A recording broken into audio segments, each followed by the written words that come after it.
Shove it, man! For the last 2 years on the channel, all I've heard is a cry to cover Mordecai. I'm not exactly sure why, it wasn't exactly a long run, but he seems to be a pretty legendary character, so why not give him a shot to do the JOB? Today's video was also a Patreon request by Anthony Mickle Jr. If you want to make the Hawk talk, sign up today. And of course, if you know a wrestler who can do the JOB to the HJ, WK, any night, any day, ha ha! Shove their name in the comments, Jack! Okay, it's Mordecai, so pale that he's never seen the sky. First of all, the backstory. Mordecai is better known by the name of Kevin Thorne, who did a vampire gimmick on WWE ECW. Whilst in developmental, he pitched a new character which was linked to his upbringing in a religious family. Vince McMahon was instantly in love with the gimmick and immediately made plans to make Mordecai face The Undertaker at WrestleMania later that year. He was going to have a year's build to this. So throughout the summer of 2004, we were treated to hype packages for Mordecai's arrival. This guy looks like he's never seen the sun before.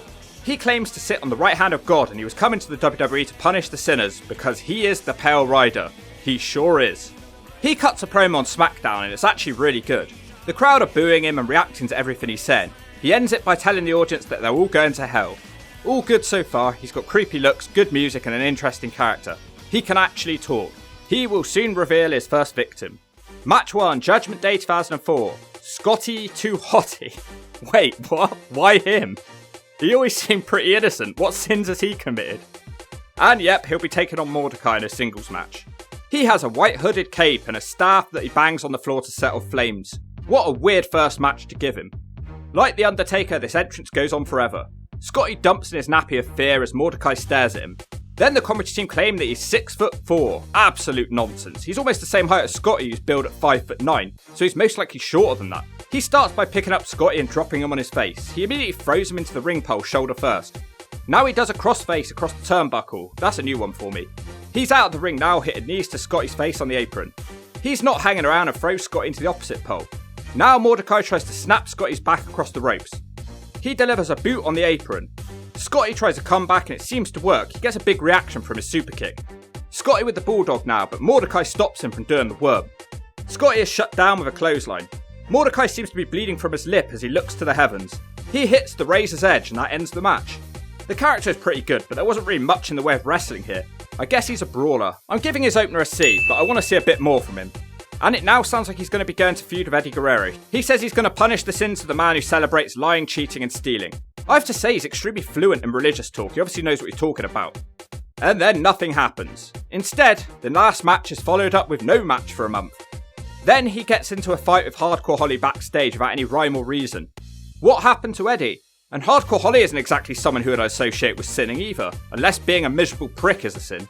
Match 2, Great American Bash 2004, the Pale Rider Mordecai versus Hardcore Holly. Holly isn't scared of Mordecai and he smacks him in the face time and time again. Now Holly gets him tied up in the ropes and continues the smacking. Mordecai dumps in his nappy of fear and bails from the ring. Holly follows him out there so Mordecai shoves him into the staff. The match has now turned in the ring. Mordecai delivers some intense axe smashes. Another club to the back seems to fire Holly up, but he can't really do anything. The crowd sound restless and bored. Mordecai with a kick to the gut followed by a kick to the face. That gets him a 2. We get some rest holds now. The crowd really sound like they're falling asleep. Hardcore Holly seems like he might join them, but he eventually fights to his feet. The crowd are now booing. Holly does a stun gun and he tries to combine it with a neck breaker, but the back of their heads bang together and it just looks terrible. Mordecai runs into a Holly boot and then he gets a clothesline. Hardcore Holly now goes flying with a diving elbow. That's just a 2. Mordecai's having a shocker. He can't manage anything. Holly gives him an inverted DDT. Then out of nowhere, Mordecai connects with a set-out spinebuster for a 2 of his own. Mordecai can't follow that because he's drop-kicked down. Holly wants the Alabama Slam, which Mordecai fights off with slaps to the gut, and he turns it into the Crucifix Bomb, and to be fair, it looked really devastating. That is the 3. A horrible match. I'm not sure why they had him take so much damage in his second ever match. Why pair him with Holly as well? It was clearly a bad idea. The crowd hated this one, and I have to agree with them. It's an F. Shove it! Match 3, SmackDown. Final match. Wait, what's going on here? I'm confused. It's Rey Mysterio taking on the albino rider Mordecai. Rey is overpowered in the corner, but Mordecai's too slow for him. He looks confused. Mysterio slides along the floor and tries to pick his ankle, but he's booted in the chest. Mordecai misses his following leg drop and he's hit with a low drop kick. Rey Mysterio tries a wheelbarrow now, which doesn't work because he's caught in a full Nelson. It looks like something cool's about to happen, but it doesn't. He just drops Rey on the turnbuckle. Mordecai now starts stretching him across the ring pole. Ray tries a fight back in the ring, but his springboard is stopped and he's put in a hangman device. Yet again, it looks like something cool might happen, but it doesn't. Mysterio gets out of it and connects with a missile dropkick. Now he is able to do a springboard, it's a crossbody for a 2 count. Another springboard into a DDT follows. Joe Gacy's albino half-brother is now hit with a 619.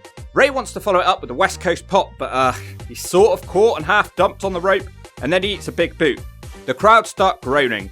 Mordecai wants the crucifix bomb, but impressively Mysterio jumps into a Hurricanrana pin for the 3. There were a few really clunky looking moments in that match, and he just doesn't seem to do anything impressive.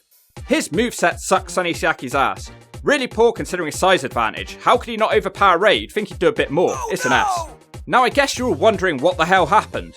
Well, in an ironic twist, Mordecai was the one who was being punished for his sins. He got into a bar fight and the company was sued. Mordecai was forced to hand over his 2 pay-per-view checks, and he also lost his planned storyline with Eddie Guerrero and The Undertaker. He was sent back to developmental, but surprisingly not fired. He wouldn't resurface in the WWF until 2006, when he'd actually turned into a vampire with Ariel. His past as Mordecai is not mentioned, probably for the best. The run as Kevin Thorne only lasted 46 matches, and now he works in real estate. There's no need to hate.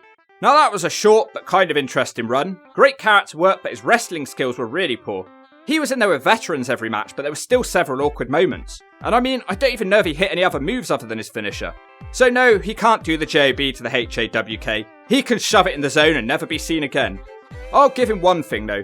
Due to his character work, he doesn't shove it as badly as Pisco or Booger. There was a missed opportunity here, but maybe for a different person. And if you don't agree with that, I'll give you more than a cursing.